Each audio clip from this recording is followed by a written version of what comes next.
My name is Kunal Gandhi. I'm a spiritual healer based in Sydney, Australia. Uh, Before a few days, basically, there was a discussion on my Facebook page on the private profile page, about spirituality and money, and I posted somebody responding to why spiritual people shouldn't be poor or shouldn't be paid for their services.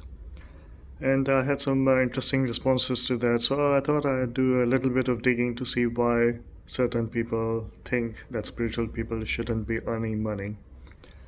And I came to this conclusion. Some of you who know me well know that I like to find out where the belief systems come from. If I believe in something, I would like to know where it comes from. I don't just believe it because somebody, put this into a book, or somebody said this in a YouTube video and it became my Bible or something like that. No, I'm not like that. I like to go deep. I like to see where is it coming from. Is it really good for me or not? And should I really be believing what somebody else is telling me blindly? No, I don't do that.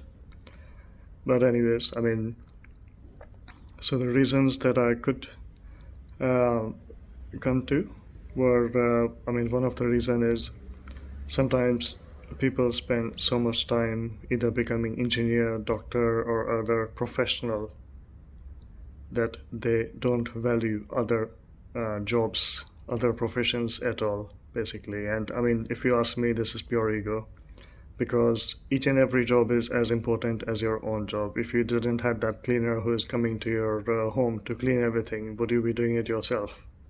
If you can, that's well and good, but it doesn't mean that the importance of the cleaner or somebody else is less than you. Secondly, as I said earlier, that I like to question the belief systems, where they're coming from, without just accepting them. And if I've done that before, then I do digging to see where they're coming from, if they are still valid and relevant for me. And the third reason I believe is some people are so much into lack consciousness.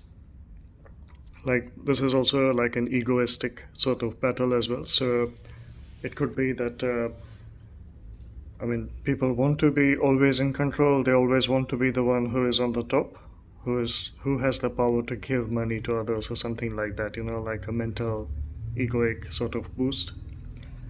So it's like, okay, if I want if I want spiritual people not to have money, then they will be dependent on me and other people who have degrees and things like that, because we will be the one controlling how they live, what they do, what they eat, where they go, and things like that. This will give us complete control over somebody else's life. And unfortunately, that's also like what some people think, which is why they don't think spiritual people should get any kind of money or should only live on donations, because they want to control. They want to be the one who wants to give the donation, so they feel better about themselves, by being charitable or something like that. Oh, I'm so good, you know. I'm so good, I'm so fancy, I've got so much money that I can give to spiritual people and they can live on my money and things like that. They can boast to their friends, oh yeah, I do donations, oh yeah, yeah, yeah. I'm a big guy, yeah, yeah. All the best to those people. And I've got a message for spiritual healers as well, that start valuing yourself. Because if you don't value yourself, if you don't value your contributions, there's, nobody else will value you. And if you are depending on opinions of other people to define how much you can make, what you should be charging, etc., etc. If your sense of self-respect and value basically comes from what other people tell you, then you need to do some serious digging. You need to see where those beliefs are coming from and change as well if you don't like it. Because if you are truly intending to help other people, the other people that you're helping should want the best for you as well. Don't expect everybody to want the best for you, because that's not going to happen. It will be a lifelong journey and it may not even happen by the time you die. Even like, people like Jesus and those other guys who perform so many healing miracles and instant manifestations of like bread from thin air and heal people of diseases instantly and things like that. Even those guys, they had to, endure other people who were jealous of them, who were afraid of them, who felt less significant because of these people who became significant. But I would think that Jesus and those guys, they valued themselves enough. They valued their connection to God and their ability to help others. They trusted their own abilities to manifest anything they wanted, including money. Which is why I would urge to all, spiritual healers that make sure to value what you're offering, and make sure it comes from a place of wanting the best for other people and not just purely like taking money or something like that. I know, I mean, I trust that you guys do that for, because you love people. But it's important to know that not everybody is going to approve of what you do, and maybe you should stop seeking for other people's approval because, I mean, everyone has strong opinions basically, or a lot of people have strong opinions that don't even know where they come from, but they just blindly believe it. And yeah, I mean, I would like to give you guys an example as well of what happened to me.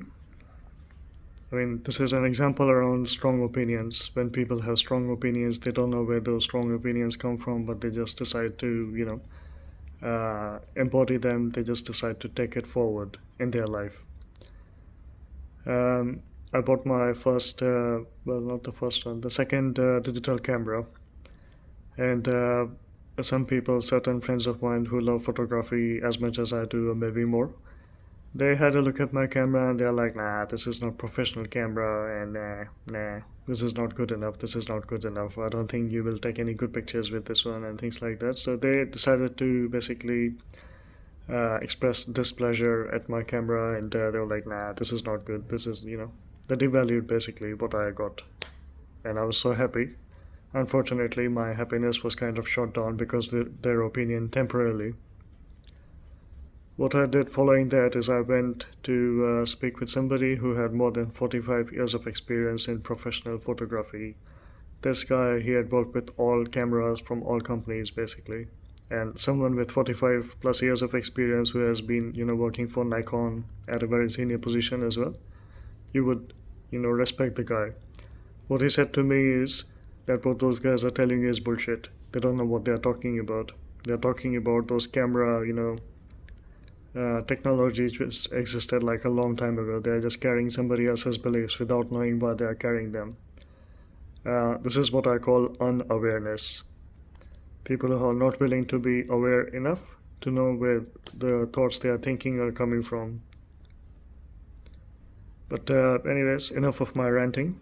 I just thought it's important to address how I feel, and it's just it's just important to let you guys know how I feel, what I feel, and I just thought I'd do a video and address a few things in one go instead of having to waste my time addressing things separately. Okay, all the best, guys, and happy abundance and prosperity to everyone. Whether they're a spiritual healer, they're engineer, doctor, doesn't matter. Happy abundance to everyone. We want an abundant world for everyone. Because it doesn't, if a spiritual person does become abundant, it doesn't mean that the engineer or doctor has lost a lot of money or something like that. It doesn't happen like that, Everyone is making money. Yeah, I thought it's obvious to everyone, but no. Okay, cool. Thank you guys. Bye. Enjoy.